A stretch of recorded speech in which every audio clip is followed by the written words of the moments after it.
வன்னியிலே எங்களுக்காக வேண்டிய இடைஞ்சல்கள் ஈழர்களாக எங்களோட தமிழினம் செத்து மடிந்ததை நான் நினைவுபடுத்தி உங்களுக்கு நான் தருகிறேன்.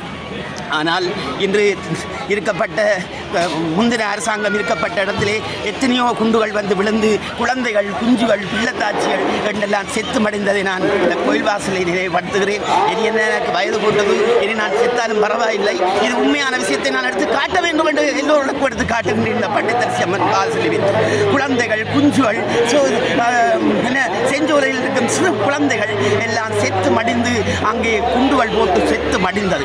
இன்று அவர்கள் என்ன செய்கிறார்கள்? இன்று அவர்கள் வெளியேறுகிறார்கள். புது அரசாங்கம் வந்துவிட்டது. அந்த புது அரசாங்கம் எங்களை தாளாட்டுகின்றது, எங்களை பாராட்டுகின்றது. புது அரசாங்கம் எங்களை பாராட்டுகின்றது, தாளாட்டுகின்றது. வந்து எங்களை தமிழுடைய தேசத்துக்கு ஓட்டெல்லாம் போட்டு எங்களுக்காக வேண்டி எல்லாம் உதவி செய்கிறார்கள். மிகவும் அவர்களை நான் மிகவும் சந்தோஷப்படுகிறேன். இந்த வந்த அரசாங்கத்தை நான் மிகவும் சந்தோஷப்படுகிறேன். கொட்டி முழங்கி எங்களை புல்ரோசராலை அழித்து எங்களது குண்டுகளை போட்டு எங்கள் தமிழரை இனத்தை அழித்து என்னத்தை கண்டீர்கள்? ஏது கண்டீர்கள்? இன்று நீங்கள் உயிரோடு இருந்து உள்ளுக்கு இருந்து வதைத்துக் கொண்டிருக்கிறீர்கள். ஆனால் நாங்கள் வெளியேறி இருக்கின்றோம். இந்த பண்டிதரிசி அம்மனிலே சந்தோஷமாக வாழுகின்றோம். சந்தோஷமான பொங்கலை பார்க்கின்றோம் கண்ணாலே. எங்களோட குண்டுகளை கொட்டி மழங்கி எங்களை மடித்து விட்டீர்களா எங்களோட தமிழரை? இன்று பிரபாகரன் இருக்கா இல்லையா என்றதை எனக்கு தெரியவில்லை. ஆனால் இந்த தமிழினத்தை ஒன்று சேர்ந்து தமிழனாக வேண்டிய பிள்ளைகள் எல்லாத்தையும் ஒன்று சேர்த்து ஒரு சாதி இனம் வனம் ஒன்றுமில்லாத நிலையிலே எங்களை ஒன்று சேர்ந்ததுக்கு மிகவும் நான் நன்றி தெரிவித்துக் கொண்டு இன்று பண்டிதரிசி அம்மன் ஆலயத்திலே இன்று 5வது திங்கள் பொங்க வந்து இங்கே முடிவடைகின்ற நிலைகள் இங்கே வருகின்றது.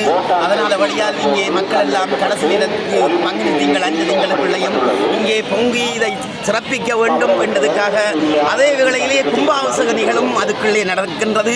இந்த பங்குனி திங்களுக்குள்ளே அந்த கும்பாபிஷேகம் வருவதரும் என்றதை நான் எதிர்பார்க்கவில்லை.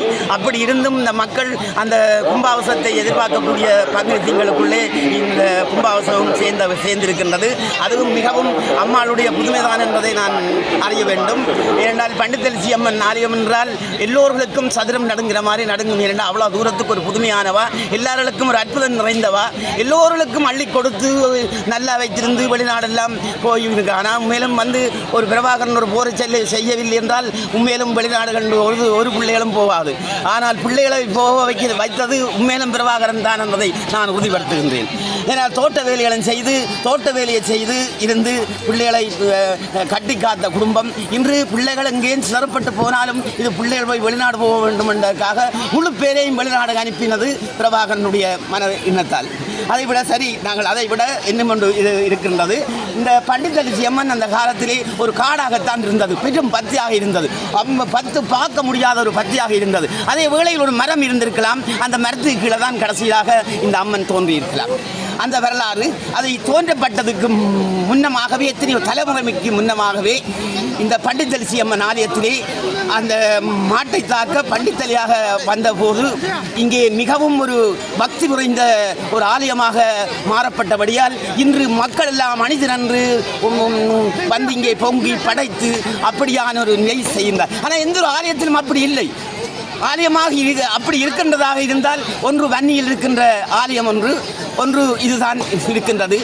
ஆனால் மேலும் வன்னியில் இருக்கின்ற இது வந்து அங்கே எண்ணெய் தண்ணீரை எடுத்து கொண்டு வந்து எண்ணெய் ஆகின்ற வற்றாப்பளை அம்மனுடைய ஆலயத்திலும் பெரும் பொங்கல்களும் பெரும் பூசைகளும் நடக்கின்றது. அதே வேளையிலே இங்கு வருகின்ற மக்கள் வருகிற அந்த பண்டிதரிசி அம்மன் கோயிலிலுமே அப்படி ஒரு அற்புதம் நடக்கின்றது. தண்ணீரை கலந்து தண்ணி எடுத்துக்கொண்டு கடலிலிருந்து எண்ணெய் ஆகுது, இங்கே வந்து மாட்டை தாக்க இங்கே பண்டித்தலி ஆகின்றது. அப்போ இந்த இடத்திலே ஒரு யுத்தம் நடந்தது.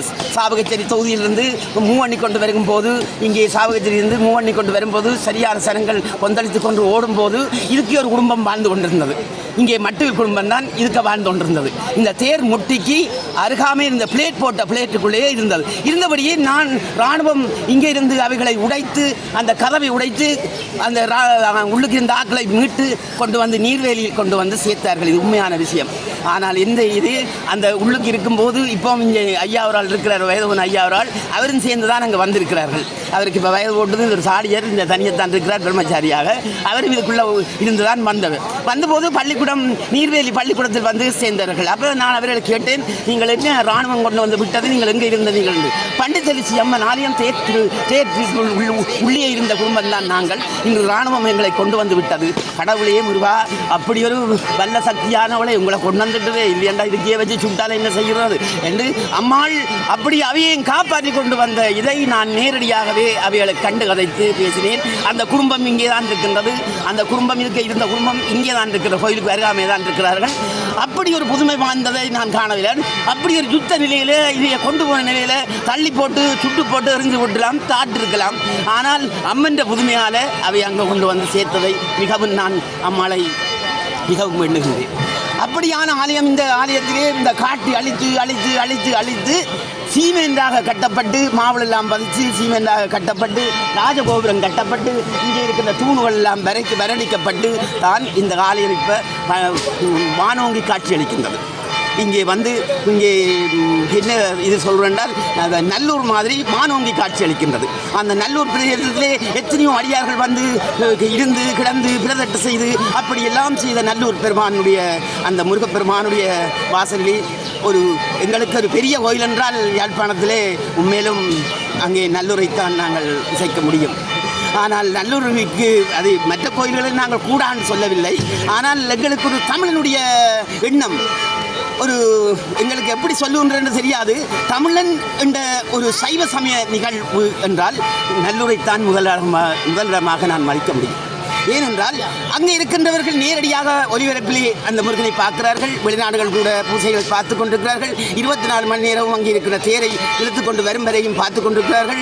அங்கே அவர்கள் பார்த்த மட்டுமல்ல, அன்று வேலைக்கு போகாமல் அந்த டிவிக்கு முன்னாலே இருந்து பார்க்க வேண்டும் என்ன நாங்கள் போக வழி இல்லை என்று வெளிநாட்டுக்காரர் இருந்து அதுக்கு பக்கத்திலே இருந்து பார்த்து கொண்டிருக்கிறார்கள். நான் கரகமானதையும் என்னை பார்த்து கொண்டிருக்கிறார்கள். அதே வேளையில் முருகப்பெருமான் எவ்வளோ பேரை அழைத்து எவ்வளோ ஒரு வெள்ளோட்டத்தை ஓடி வருகிறார். முருகப்பெருமானை மிக நன்றியை தெரிவித்துக் கொண்டு சிவபெருமான் சொல்லுகின்றார்கள், சிவபெருமானை நாங்கள் வைத்து கும்பிடுகின்றோம், பெரிய சிலையாக வைத்து கும்பிடுகின்றோம். சிலையில் விஷயம் இல்லை.